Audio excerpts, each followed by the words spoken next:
نحمده ونستعينه ونستغفره ونعوذ بالله من شرور أنفسنا ومن سيئات أعمالنا من يهده الله فلا مضل له ومن يضلل فلا هادي له وأشهد أن لا إله إلا الله وحده لا شريك له وأشهد أن محمدا عبده ورسوله يا أيها الذين آمنوا اتقوا الله حق تقاته ولا تموتن إلا وأنتم مسلمون يا أيها الناس اتقوا ربكم الذي خلقكم من نفس واحدة وخلق منها زوجها وبث منهما رجالا كثيرا ونساء واتقوا الله الذي تساءلون به والأرحام إن الله كان عليكم رقيبا يا أيها الذين آمنوا اتقوا الله وقولوا قولا سديدا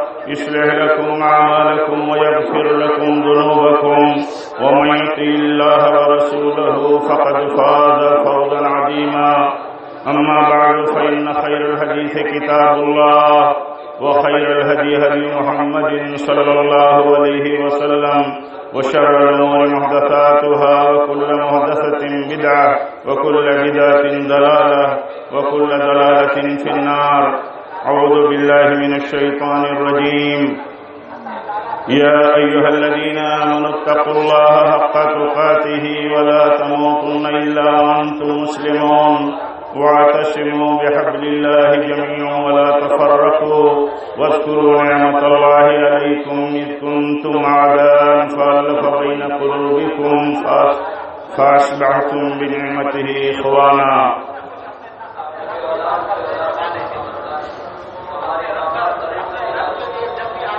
دینی بھائیوں، بزرگوں، عزیز نوجوانوں، اسلامی ماؤں اور بہنوں، پیارے بچوں،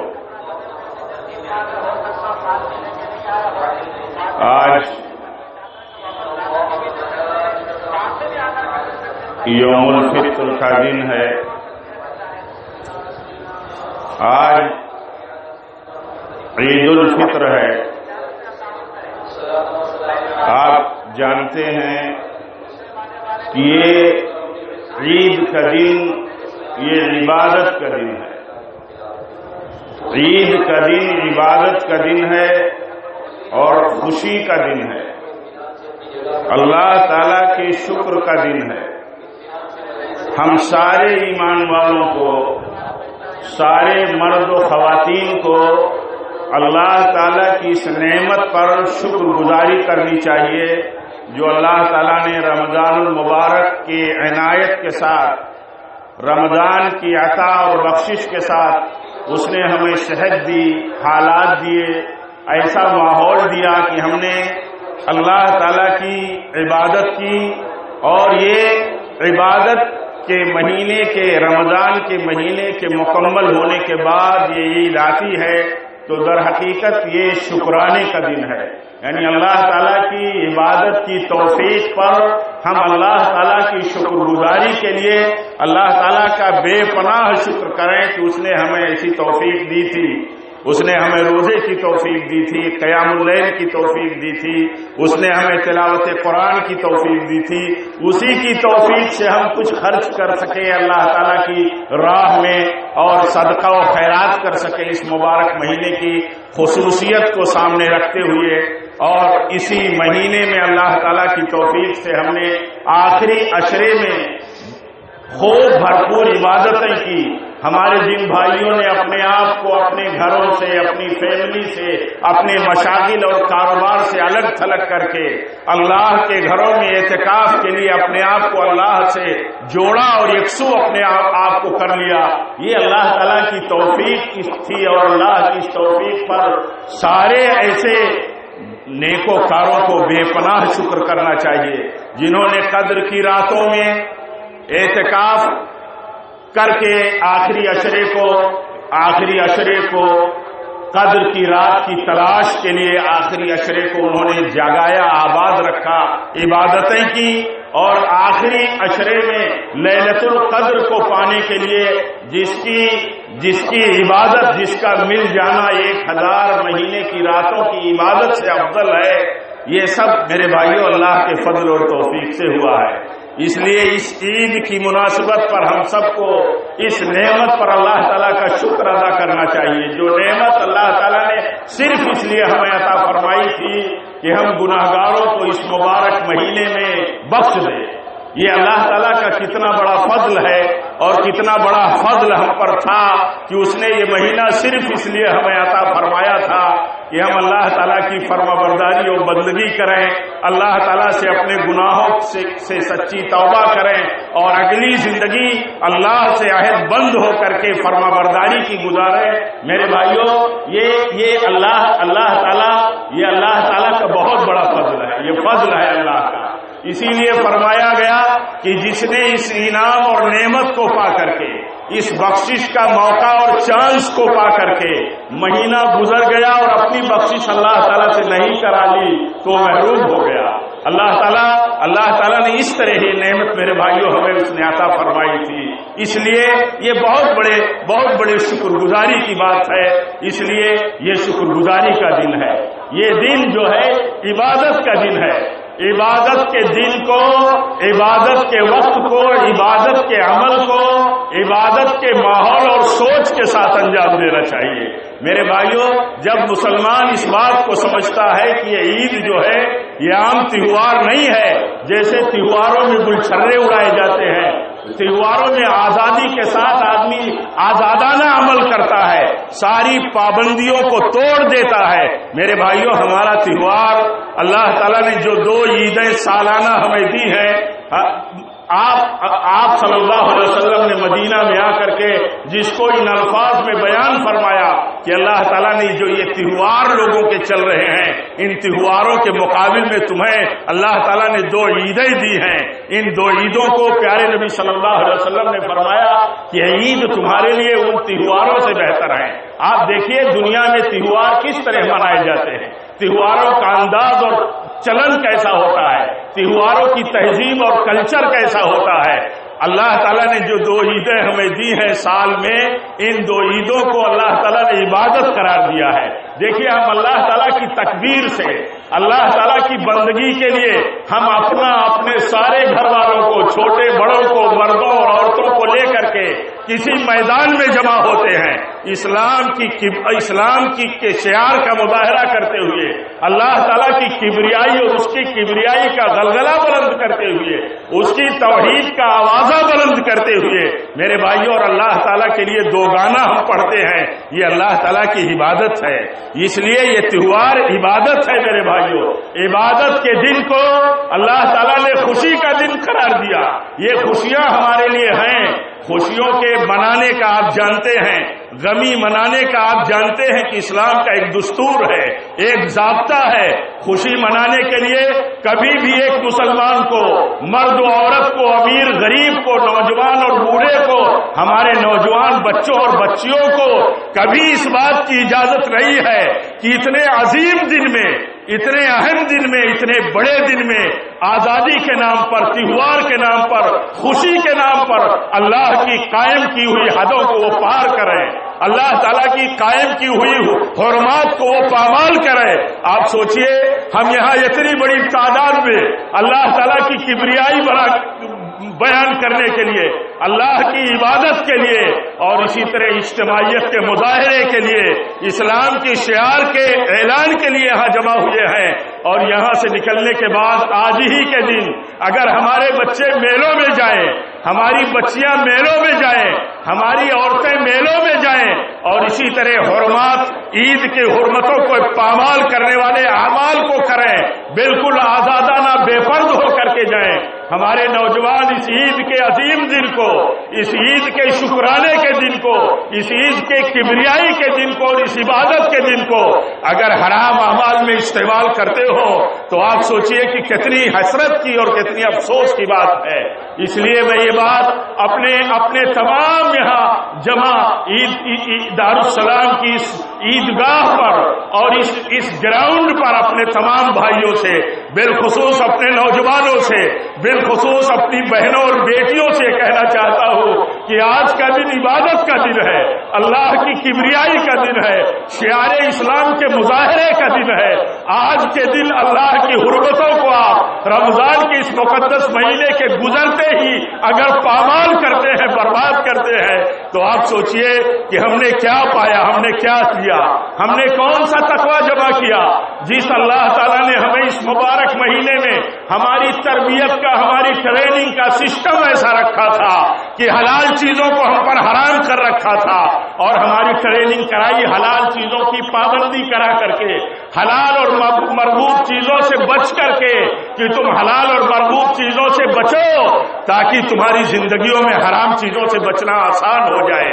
اگر ایک مرد کو اور ایک عورت کو، ایک نوجوان کو، ایک نوجوان بچیوں کو اگر رمضان سے یہ سبق نہیں ملا کہ ہم نے رمضان میں اللہ کے ہی حکم سے بھوکا رہنا قبول کیا، پیاسا رہنا قبول کیا، بیوی شوہر ایک دوسرے سے دور رہنا انہوں نے منظور کیا، تو آپ یہ بتاؤ، آج آپ سے میں یہ کہنا چاہتا ہوں کہ آپ یہ بتاؤ کہ رمضان کے مہینے میں ہم نے حلال اور مرغوب چیزوں کو اللہ ہی کے حکم سے چھوڑا، تو رمضان گزر جانے کے بعد اللہ ہی کے حکم سے ہم نے حرام چھوڑنے کا تہیہ کیوں نہیں کیا، اور کیوں نہیں یہ سمجھا کہ ہم نے ٹریننگ لی ہے، ہم نے تربیت لی ہے، ہمارا ذہن بنا ہے، اب ہمارے دماغ کا خلجان ختم ہو گیا کہ اللہ تعالیٰ نے حلال چیزوں کی پابندی اس لیے کرائی تھی کہ میرے بندوں کو حرام چیزوں سے پابندی کرانا نظریاتی اور عملی طور پر آسان ہو جائے، میرا بندہ یہ سمجھے کہ اللہ کے حکم سے جب ہم حلال چیز چھوڑتے ہیں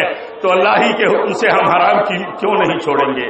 یا ایھا الذین آمنوا کتب علیکم الصیام کما کتب علی الذین من قبلکم لعلکم تتقون، اللہ تعالیٰ فرماتا ہے کہ تمہاری زندگی حرام چیزوں سے بچنے والی زندگی بن جائے، اس لیے تو روزہ فرض کیا اور روزے میں حلال چیزوں سے تم کو پابند کیا۔ میرے بھائیوں، اس لیے اس بات کا خیال رکھنا ضروری ہے۔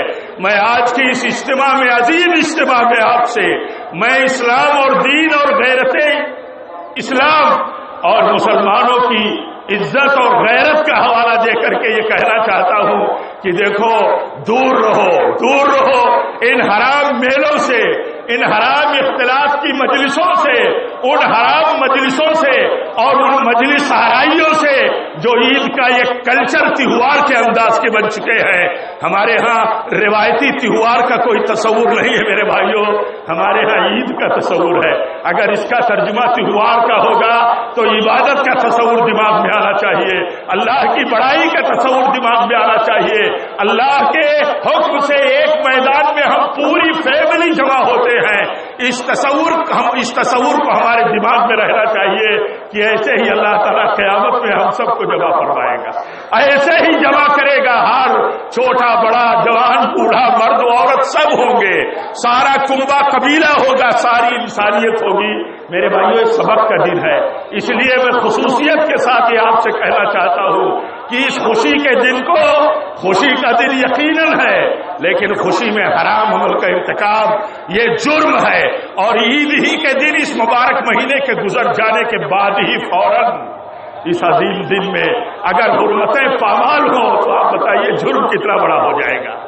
اور ایک بات میرے بھائیوں، اس موقع پر آپ سے میں کہنا چاہتا ہوں کہ دیکھو اللہ تعالیٰ نے ہمیں پیدا کیا ہے اپنی بندگی کے لیے، ہماری پیدائش کا مقصد اللہ تعالیٰ نے بتایا کہ وما خلقت الجن والانس الا ليعبدون، اللہ تعالیٰ فرماتا ہے ہم نے سارے جناتوں اور انسانوں کو اپنی بندگی کے لیے پیدا کیا ہے، اللہ تعالیٰ نے اپنی بندگی کے لیے پیدا کیا ہے، ہم اللہ کے بندے ہیں۔ اے اللہ کے بندو، اے اللہ کی بندیوں، اے اللہ کے نوجوان بندو، نوجوان اللہ کی بندیوں، سوچو، اللہ تعالیٰ فرماتا ہے میں نے تمہیں اپنی بندگی کے لیے پیدا کیا ہے، اپنی عبادت کے لیے، اور عبادت کہتے ہیں ہر اس عمل کو، ہر اس بات کو، ہر اس قول و عمل کو جس سے اللہ راضی ہو، وہ بات کرو جس سے اللہ راضی ہو، وہ کام کرو جس سے اللہ راضی ہو. اللہ تعالیٰ نے اسی لیے ہمیں پیدا کیا ہے، اور یہ دنیا کے سارے وسائل، سارے سورسز اللہ تعالیٰ کی بندگی کے لیے یہ ذریعہ ہے، یہ ضرورت ہے. اس کو ضرورت کے تحت استعمال کرو، اسے ضرورت سمجھو، اسے مقصد نہ سمجھو. میرے بھائیوں، اللہ تعالیٰ نے دیکھیے اپنے نبی سے کہلواتا ہے. اللہ تعالیٰ فرماتا ہے کہ کہیے اے میرے نبی، قل ان صلاتی و نسکی و محیای و مماتی للہ رب العالمین. اللہ تعالیٰ کہتا ہے اے نبی کہیے کہ میری زندگی، میری نماز، میری ساری عبادتیں اور قربانیاں، میری زندگی اور موت سب اے اللہ تیرے لیے ہے، اللہ کے لیے ہے جو رب العالمین ہے. اس اجتماع میں میرے بھائیوں، اس عید کے دن ہمیں اس پیغام کو بہت مضبوطی کے ساتھ لینا چاہیے، اور یہ سوچ بہت مضبوطی کے ساتھ میں عام کرنا چاہیے کہ ہم یہ کہتے رہیں، یہ عام کرتے رہیں کہ ہماری زندگی، ہماری موت اور یہ سب کچھ ہمارے ساتھ جو جڑا ہوا ہے سب اللہ کے لیے ہے. اسی طرح میرے بھائیوں، اس موقع پر میں آپ کو یہ بھی بتانا چاہتا ہوں کہ دیکھیے اسلام میں ایک بنیادی مسئلہ یہ ہے کہ جو نیکی ہم کریں اس پر ہم جمے رہیں، مداومت کریں، لگے رہیں، اللہ تعالیٰ کی بندگی میں لگے رہیں. ایسا نہیں کہ نیکی کیا چھوڑ دیا، ایسا نہیں کہ کبھی بندگی کیا چھوڑ دیا.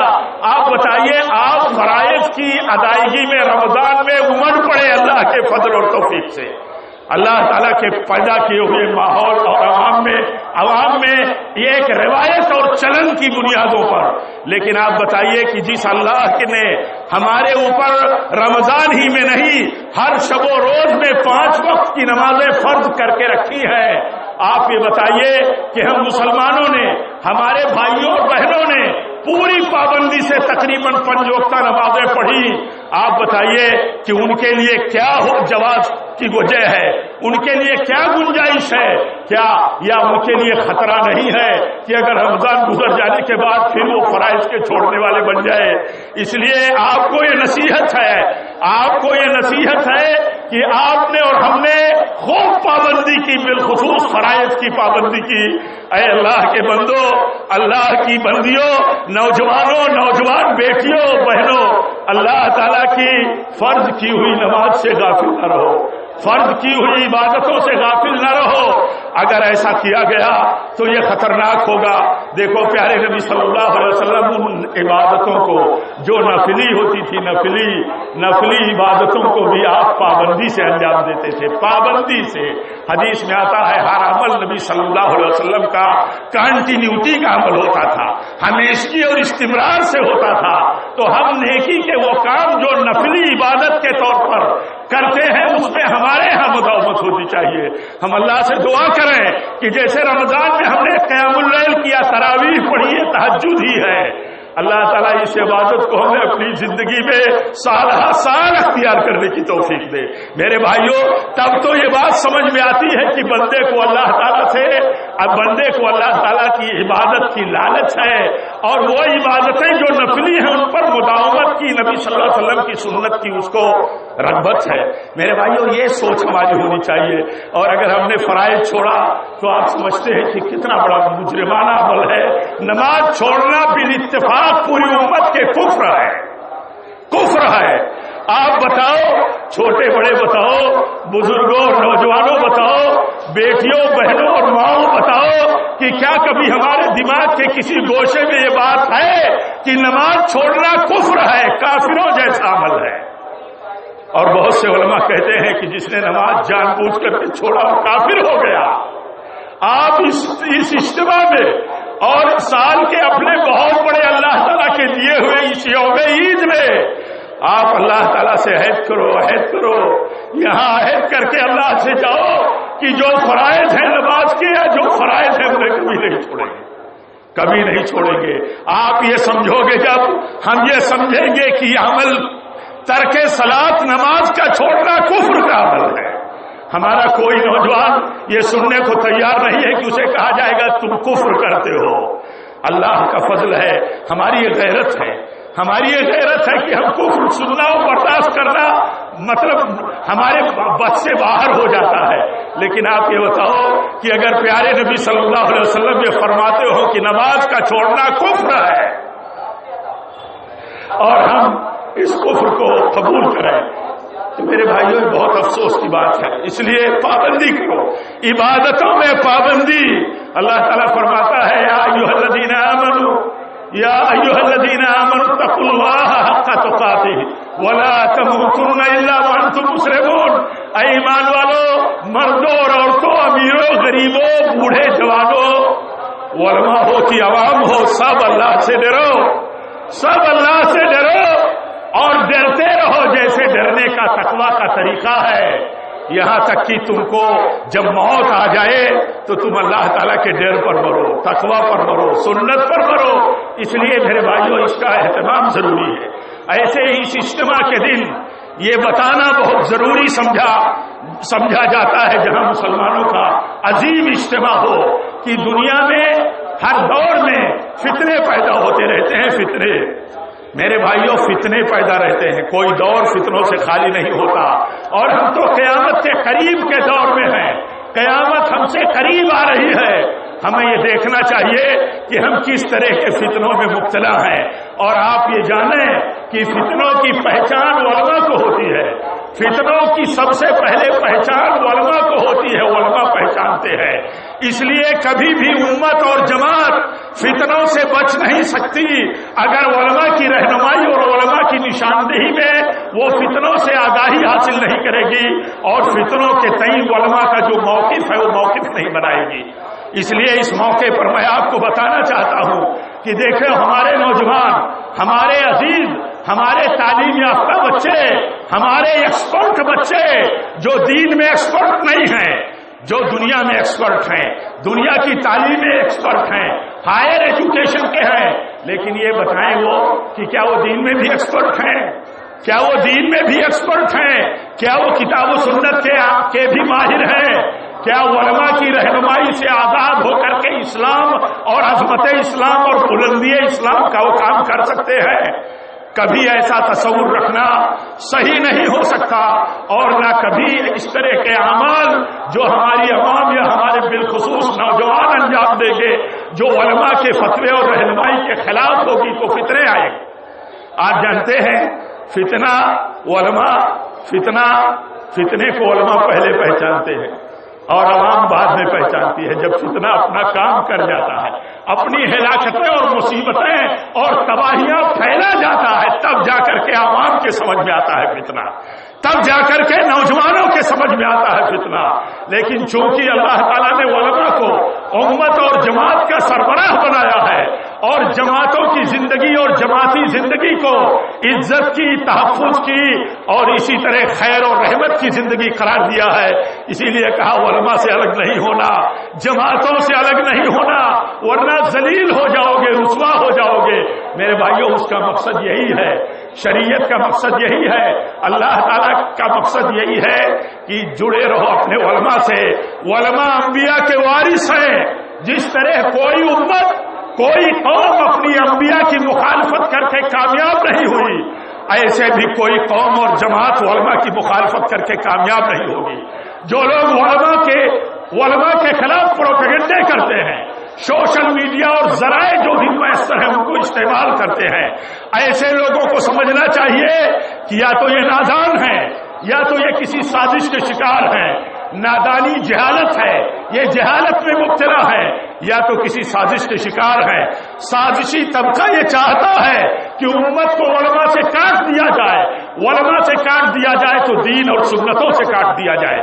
اسی لیے جو لوگ علماء کا مذاق اڑاتے ہیں، اللہ کی قسم دیکھا جاتا ہے کہ وہ سنتوں کا بھی مذاق اڑاتے ہیں، وہ دین کا مذاق اڑاتے ہیں، وہ داڑھی اور کرتے پیجامے کا بھی مذاق اڑاتے ہیں، وہ اسلام کی شعار کا مذاق اڑاتے ہیں. وہ کوئی بھی ہو تجربے سے دیکھ لو، جو علماء کی عزتوں پر حملے کرتے ہیں، دین کی عزتوں پر جو حملے کرتے ہیں، مسلک محمدی کے خلاف جو باتیں کرتے ہیں، آپ دیکھ لیجئے مسلک رسول کی خلاف باتیں کرنے والے، آپ دیکھ لیجئے کہ ان کی زندگیاں کیسی ہیں.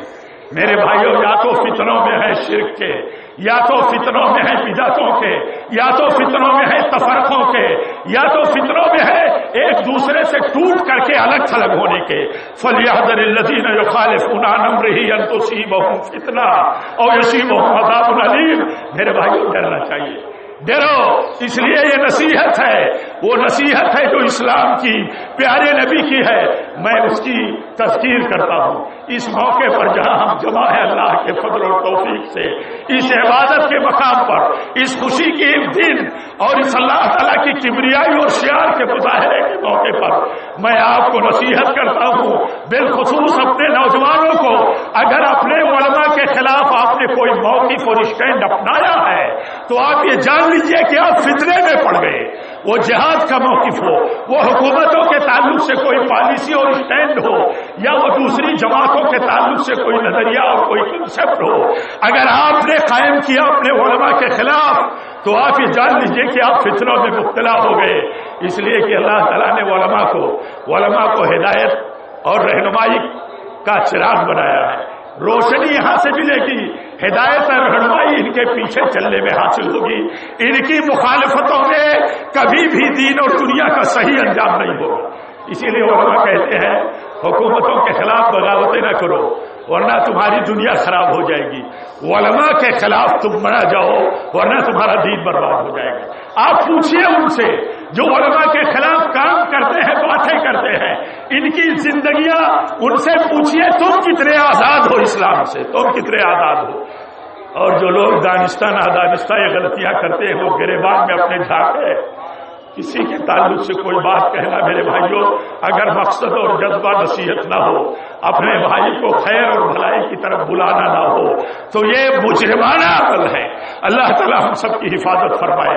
ہم جب اپنی کسی کمی پر، کسی کوتاہی پر جب غور کرتے ہیں، اپنے کسی بگاڑ پر جب غور کرتے ہیں تو ہم نصیحت کرتے ہیں اپنے آپ کو، آپ سب کو، جیسے ہمارے نبی صلی اللہ علیہ وسلم کا طریقہ تھا۔ آپ فرماتے تھے اوصیکم ونفسی بتقوی اللہ، میں تمہیں اور اپنے آپ کو بھی اللہ سے ڈرنے کی وصیت کرتا ہوں۔ ہمارے ہاتھوں سے علماء کی عزتیں برباد نہ ہو، ہمارے بڑوں کی عزتیں برباد نہ ہو، ہمارے چھوٹوں پر ظلم نہ ہو سکے، اور ہمارے بڑوں کی تعظیم اور ان کے آداب کی حرمتیں پامال نہ ہو، اس کے لیے فکر مند ہونے کی ضرورت ہے۔ اسی طرح میرے بھائیوں، ایک بات اور میں آپ سے کہنا چاہوں گا کہ فتنوں میں آج بہت بڑا فتنہ زنا کا ہے، بہت بڑا فتنہ سود کا ہے۔ آپ اس کا انکار نہیں کر سکتے۔ آپ جانتے ہیں زنا بہت بڑا سنگین جرم ہے، بہت بڑا سنگین دینی اور سماجی جرم ہے۔ ایسے ہی سود بہت بڑا دینی، سماجی اور اقتصادی جرم ہے۔ آپ جانتے ہیں زنا جب عام ہوتا ہے کسی قوم میں، سود جب عام طور پہ کھایا جاتا ہے کسی قوم میں، زنا کا کوئی مایوس تصور نہیں، خطرناکی نہیں دل و دماغ میں۔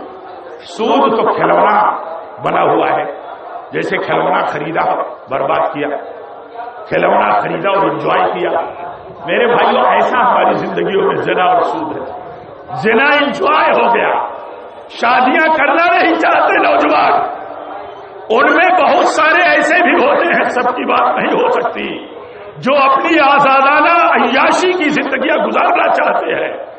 تم بتاؤ میرے نوجوانوں عزیزوں، بتاؤ میری بیٹیوں اور بہنوں، کبھی سوچا ہے مختلف قسم کی ذلتیں، نقمتیں، پستیاں، مغلوبیت اور شکست کی رات دن رونے کی بات کرنے والے ہم نے کبھی سوچا ہے کہ یہ کیوں ہوا، ایسا کیوں ہم پر مسلط ہے؟ میرے بھائیوں، ہمیں ہر چیز کی تعلیم اور ہر حالات میں رہنمائی اور ہر حالات کی اچھائی اور سنگینی میں دلیل موجود ہے ہمارے لیے۔ پیارے نبی صلی اللہ علیہ وسلم فرماتے ہیں ما ظہر الربا والزنا فی قریۃ الا حلوا بانفسهم عذاب اللہ۔ اللہ کے نبی فرماتے ہیں کسی بستی میں اگر زنا آیا، سود خوری آئی، تو اس بستی کے لوگوں نے اللہ کا عذاب حلال کر دیا اپنے اوپر۔ آپ بتاؤ، اگر ہم یہ سمجھتے ہو کہ بہت سارے عذاب میں ہم مبتلا ہیں تو ہمیں سوچنا چاہیے کہ ہمارے ہاں زنا کتنا عام ہے، ہمارے ہاں سود خوری کتنی عام ہے۔ میرے بھائیوں بچو، سود سے بچو، یہ اللہ تعالیٰ کے غضب کو دعوت دیتی ہے، اور اللہ تعالیٰ کے غضب کو قوم پکارتی ہے کہ اللہ تو اپنا عذاب بھیجتے ہیں پر جس قوم کے اندر زنا عام ہے۔ زنا سے بچو، زنا بدترین جرم ہے، بدترین جرم ہے۔ اور میرے بھائیوں اس سے ہلاکتیں آتی ہیں، تباہیاں آتی ہیں۔ اسی طرح میرے بھائیوں ایک دوسرے کے حقوق اور عزتوں کا لحاظ رکھو، رشتہ داریوں کا لحاظ رکھو۔ ہم لوگ اللہ تعالیٰ سے رشتہ جوڑنے کے لیے بڑی کوششیں کرتے ہیں، لیکن کچھ پہلو ایسے ہیں جو ہماری ساری کوششوں کو برباد کر دیتے ہیں۔ اس میں ایک پہلو ہے رشتوں کو کاٹنا، اپنے بھائیوں کی توہین کرنا۔ میرے بھائیوں کبھی ہم سوچتے ہیں اس پہلو سے کہ رشتوں کی حفاظت، رشتہ داریوں کی قدر، یہ بہت بڑا عمل ہے، بہت بڑا عمل ہے، بہت عظیم عمل ہے، بہت عظیم عمل ہے۔ اور اللہ تعالیٰ نے فرمایا ہے کہ جو مرد و عورت رشتہ داریوں کو جوڑیں گے، جب ٹوٹتے ہوں گے تو ان کو مضبوط کرنے کا کام کریں گے۔ اللہ تعالیٰ فرماتا ہے کہ ان سے میں اپنا رشتہ جوڑوں گا، ان سے میں اپنا رشتہ جوڑوں گا۔ یہاں اتنے سارے ہم بھائی بہن جمع ہیں، چھوٹے بڑے جمع ہیں، کیا ہماری یہ سوچ ہے کہ اگر ہم نے رشتہ خراب کرنے کا کوئی اقدام کیا تو اللہ تعالیٰ ہم سے اپنا رشتہ کاٹ لے گا؟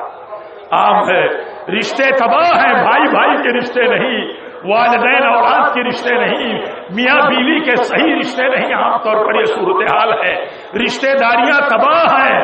اللہ تعالیٰ فرماتا ہے جو رشتے داریاں تباہ کرے گا اور کاٹے گا اس سے میں اپنا رشتہ کاٹ لوں گا، اور جو جوڑے گا اس سے میں جوڑ لوں گا۔ اللہ تعالیٰ فرماتا ہے جوڑو رشتوں کو۔ سنتوں کی حفاظت ضروری ہے، سنتوں کو معمولی نہ سمجھیں ہم۔ میرے بھائیوں سنتیں ہماری زندگیوں میں مذاق بن گئی ہیں عام طور پر۔ سنتوں کی حفاظت کریں، یہ بھی بہت بڑا فتنہ ہے۔ سنتوں کے خلاف ماحول، سنتوں کے خلاف دانشورانہ انداز کی باتیں اور تحریکیں، میرے بھائیوں فتنے ہیں، یہ بہت بڑے فتنے، ان سے بچیں۔ اور اسی طرح فتنوں میں ایک بہت بڑا فتنہ، میرے بھائیوں فتنوں میں بہت بڑا فتنہ یہ ہمارے مسلمانوں کے اختلافات ہیں۔ آپ دیکھیں ہمارے اختلافات کی حالات کس رخ پر چلے گئے۔ ہمارے امت میں اختلاف کرنے والے ان کے خلاف ساری تہمت تراشیاں کرتے ہیں۔ جنہوں نے امت کے اتحاد کو سب سے زیادہ ترجیح دی، سب سے زیادہ جنہوں نے امت کو اماموں کے نام پر بانٹا، بزرگوں کے نام پر بانٹا، بریلی اور دیوبند کے نام پر بانٹا، وہ ان کو تانا دیتے ہیں، ان کو گالیاں دیتے ہیں، ان کو فتنہ کہتے ہیں۔ جنہوں نے امت کو کتاب و سنت سے جوڑنے کا کام کیا، آج بھی ان کا کام جاری ہے۔ آج دیکھ لیجئے امت کی مسجدوں کو کس نام سے بانٹا گیا، امت کے مصلوں کو کس نام سے بانٹا گیا، امت کی عیدگاہوں کو کس نام سے بانٹا گیا، ان مسلکوں کے نام سے بانٹا گیا جس کا سلف میں کوئی تصور نہیں تھا، جس کا سلف میں میرے بھائیوں، جس کا اسلام میں کوئی تصور نہیں ہے، بلکہ اسلام میں کفر کے بعد، شرک کے بعد سب سے بدترین عمل فرقہ وارانہ عمل کو قرار دیا گیا۔ اس لیے میرے بھائیوں اس موقع پر میں نصیحت کرتا ہوں کہ دیکھو بچو، دیکھو آپ کہاں کھڑے ہو، دیکھو آپ کیا کر رہے ہو، ان کی نسبت اور نام اور ان کی روایتوں پر امت کے بٹوارے کا تسلسل جاری کیے ہو۔ اس لیے اور اگر اس کے باوجود بھی ہمارے اختلافات ختم نہیں ہوتے تب بھی ہمارا ایک موقف ہونا چاہیے۔ وہ موقف یہ ہے کہ سارے کلمہ پڑھنے والے مسلمان بھائی بھائی ہیں، اپنے اپنے مسئلے اپنے اپنے نظریے پر اگر اڑے ہیں اور ہم پلٹ کر کے کتاب و سنت کی طرف جا کر کے، سلف کے مسلک کی طرف جا کر کے ان میں اصلاح نہیں کرتے، تب بھی یہ بھائی بندی کا رشتہ مسلمان بن کر کے رہے، اس بات کا خیال ہمیشہ ملحوظ رہنا چاہیے۔ امام شافعی رحمۃ اللہ علیہ سے کسی سے مناظرہ ہوا، مناظرے کے بعد جب دونوں ملے اور جس موضوع پر بات پر مناظرہ تھا اس پر اتفاق نہیں ہو سکا، تو امام شافعی رحمۃ اللہ علیہ فرماتے ہیں بھلے ہم جس مسئلے پر مناظرہ کر رہے تھے متفق نہیں ہو سکے، پھر بھی ہم آپس میں بھائی بھائی ہیں۔ میرے بھائیوں اس بھائی بندے کے رشتے کو آپ ملحوظ رکھو، آپ ہی سب سے زیادہ روادار ہو، الحمدللہ آپ ہی سب سے زیادہ پاسدار ہو اسلامی اخوت اور رشتے کے، اور آپ ہی کے اوپر ذمہ داری ہے. اللہ تعالیٰ نے اپنے ڈرنے والوں سے ہی کہا ہے, سنت پر چلنے والوں سے ہی کہا ہے, وَاعْتَصِمُوا بِحَبْلِ اللَّهِ جَمِيعًا وَلَا تَفَرَّقُوا. اے ایمان والو, سچے ایمان والے تم اسی وقت ہوگے جب سب مل کر کے اللہ کی رسی کو مضبوطی سے تھامے رہو گے. اس لیے ہم سب مل کر کے اللہ کی رسی کو تھامے رہیں. اور اخیر میں میرے بھائیوں, میں نصیحت کرتا ہوں خاص طور پر اپنی دینی ماؤں بہنوں کو کہ آپ اللہ سے ڈرو. آپ دیکھو کہ پیارے نبی صلی اللہ علیہ وسلم نے کس طرح خواتین کو نصیحت فرمائی ہے, کفر سے ڈرایا ہے, یعنی اپنے شوہر کی نافرمانی اور اللہ تعالیٰ کی نافرمانی سے بچنے کی کیسی تلقین کی ہے. اس لیے میں دینی ماں بہنوں سے یہ کہوں گا, یہ وصیت کروں گا کہ اللہ سے ڈرو. پیارے نبی صلی اللہ علیہ وسلم عید کا خطبہ صحابہ کرام نے دینے کے بعد اپنی صحابیات میں آتے تھے اور انہیں نصیحت کرتے تھے کہ تم اللہ سے ڈرو, اللہ سے ڈرو, اللہ سے ڈرو, اپنے شوہر کی نافرمانی نہ کرو. ایسے ہی سارے شوہروں کو نصیحت ہے کہ اپنی بیویوں کے بارے میں اللہ سے ڈریں. سارے اولاد کو نصیحت ہے کہ اپنے ماں باپ سے ماں باپ کے مسئلے میں اللہ سے ڈریں, کیونکہ جب حقوق تباہ ہوتے ہیں تو اللہ تعالیٰ کا عذاب حلال ہوتا ہے. اور میرے بھائیوں, اخیر میں دعا کرتا ہوں کہ اللہ تعالیٰ ہماری رمضان المبارک کی عبادتوں کو قبول فرمائے, ہمارے روزے کو قبول فرمائے, ہمارے قیام و سیام کو قبول فرمائے. رب العالمین ہماری تلاوتوں کو, ہمارے اپنے بھائیوں کے اپنے صدقات و خیرات کو اللہ تعالیٰ قبول فرمائے. اور اسی طرح اللہ تعالیٰ ہمارے آخری عشرے کی عبادت کو قبول فرمائے. ہمیں ان لوگوں میں شامل فرمائے جو جہنم سے آزاد ہونے والے ہیں, جنہیں رمضان میں بخشش حاصل ہو گئی. اور اللہ تعالیٰ ہمارے بیماروں کو شفا دے. بہت ساری مشکلات میں اقتصادی ہمارے بہت سے بھائی مبتلا ہیں, اللہ تعالیٰ ان کی مالی مشکلات, ان کے گھاٹے اور نقصان کی مشکلات سے اللہ تعالیٰ انہیں نکالے. اللہ تعالیٰ ملک کے ملک میں امن و امان ہم رکھے. ملک میں جن کے ہاتھوں میں اقتدار اور حکومتیں ہیں, اللہ تعالیٰ انہیں ہدایت دے, انہیں عدل و انصاف کی توفیق دے.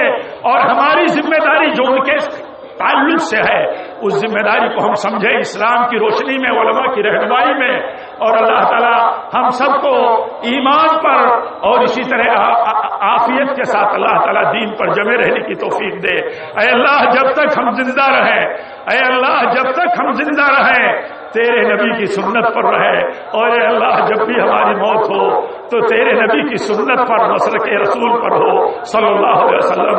اقول قولی ھذا واستغفر اللہ لی ولکم ولسائر المسلمین وآخر دعوانا الحمد للہ رب العالمین والسلام علیکم ورحمۃ اللہ وبرکاتہ. بہت سی عورتوں کا نماز چھوڑ دے, کافی عورتیں کے لیے کچھ کہنا کچھ بولے والا ہو نا, تم کہا گئے